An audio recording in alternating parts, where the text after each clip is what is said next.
ಅಕ್ಷರ ಎನ್ನುವರು. ಭಾಷೆ ನಮ್ಮ ಅಭಿಪ್ರಾಯವನ್ನು ಮತ್ತೊಬ್ಬರಿಗೆ ಹೇಳುವುದು ಮತ್ತು ಅವರ ಅಭಿಪ್ರಾಯವನ್ನು ನಾವು ತಿಳಿದುಕೊಳ್ಳಲು ಕನ್ನಡ ಮಾಧ್ಯಮಕ್ಕೆ ಭಾಷೆ ಎನ್ನುವರು. ಲಿಪಿ ಅಕ್ಷರ ಸಮುದಾಯಕ್ಕೆ ಲಿಪಿ ಎನ್ನುವರು. ನಾವು ಈಗ ಕನ್ನಡ ವ್ಯಾಕರಣ ಬಗ್ಗೆ ಹೇಳೋಣ ಬನ್ನಿ. ಕನ್ನಡ ವರ್ಣಮಾಲೆಯಲ್ಲಿ 49 ಅಕ್ಷರಗಳಿವೆ. ಕನ್ನಡ ವರ್ಣಮಾಲೆಯಲ್ಲಿ 3 ವಿಧಗಳು: ಸ್ವರಗಳು, ವ್ಯಂಜನಗಳು, ಯೋಗಗಳು. ಸ್ವರಗಳಲ್ಲಿ 13 ಅಕ್ಷರಗಳಿವೆ. ವ್ಯಂಜನದಲ್ಲಿ 34 ಇವೆ. ಯೋಗಗಳಲ್ಲಿ 2 ಇವೆ. ಸ್ವರಗಳಿಗೆ 3 ವಿಧಗಳು: ಹ್ರಸ್ವ ಸ್ವರ, ದೀರ್ಘ ಸ್ವರ, ಪ್ಲುತ ಸ್ವರ. ಹ್ರಸ್ವ ಸ್ವರ ಒಂದು ಮಾತ್ರಾ ಕಾಲದಲ್ಲಿ ಉಚ್ಚರಿಸಲ್ಪಡುವ ಅಕ್ಷರಗಳಿಗೆ ಹ್ರಸ್ವ ಸ್ವರ ಎನ್ನುವುದು. ದೀರ್ಘ ಸ್ವರ 2 ಮಾತ್ರಾ ಕಾಲದಲ್ಲಿ ಉಚ್ಚರಿಸಲ್ಪಡುವ ಅಕ್ಷರಗಳಿಗೆ ದೀರ್ಘ ಸ್ವರ, ಪ್ಲುತ ಸ್ವರ. 3 ಮಾತ್ರಾ ಕಾಲದಲ್ಲಿ ಉಚ್ಚರಿಸಲ್ಪಡುವ ಅಕ್ಷರಗಳಿಗೆ ಪ್ಲುತ ಸ್ವರ ಎನ್ನುವರು.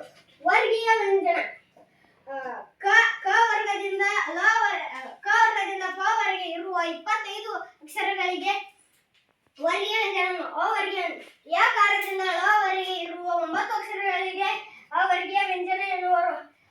ಅಲ್ಪ ಪ್ರಾಣ ವರ್ಗೀಯ ವ್ಯಂಜನದಲ್ಲಿ 3 ವಿಧಗಳು: ಅಲ್ಪ ಪ್ರಾಣ, ಮಹಾಪ್ರಾಣ, ಅನುನಾಸಿಕ. ಅಲ್ಪ ಎಂದರೆ ಸ್ವಲ್ಪ, ಪ್ರಾಣ ಎಂದರೆ ಉಸಿರು ಉಚ್ಚಾರ ಮಾಡಲು ಅಕ್ಷರಗಳಿಗೆ ಅಲ್ಪ ಪ್ರಾಣ ಎನ್ನುವರು. ಮಹಾಪ್ರಾಣ ಮಹಾ ಎಂದರೆ ಹೆಚ್ಚು, ಪ್ರಾಣ ಎಂದರೆ ಉಸಿರು ಉಚ್ಚಾರ ಮಾಡಲಾಗುವ ಅಕ್ಷರಗಳಿಗೆ ಮಹಾಪ್ರಾಣ ಎನ್ನುವರು. ಅನುನಾಸಿಕ ಅನು ಎಂದರೆ ಸಹಾಯ, ಮೂಗು ಎಂದರೆ ನಾಸಿಕ ಎಂದರೆ ಮೂಗು ಸಹಾಯದಿಂದ ಉಚ್ಚರಿಸಲ್ಪಡುವ ಅಕ್ಷರಗಳಿಗೆ ಅನುನಾಸಿಕ ಎನ್ನುವುದು. ಯೋಗಗಳ 2 ವಿಧಗಳು: ಅನುಸ್ವಾರ, ವಿಸರ್ಗ. ಎಲ್ಲರಿಗೂ ತಿಳಿದಿದೆಯೇ? ಧನ್ಯವಾದಗಳು. ಕನ್ನಡ ವ್ಯಾಕರಣದಲ್ಲಿ ಕೆಲವು ಪ್ರಶ್ನೆಗಳನ್ನು ಕೇಳುತ್ತೇನೆ, ಆನ್ಸರ್ ಮಾಡುತ್ತೀರಾ? ಸ್ವರಗಳು ಎಷ್ಟು? 13. ವ್ಯಂಜನಗಳು? 34. ಯೋಗಗಳು? 2.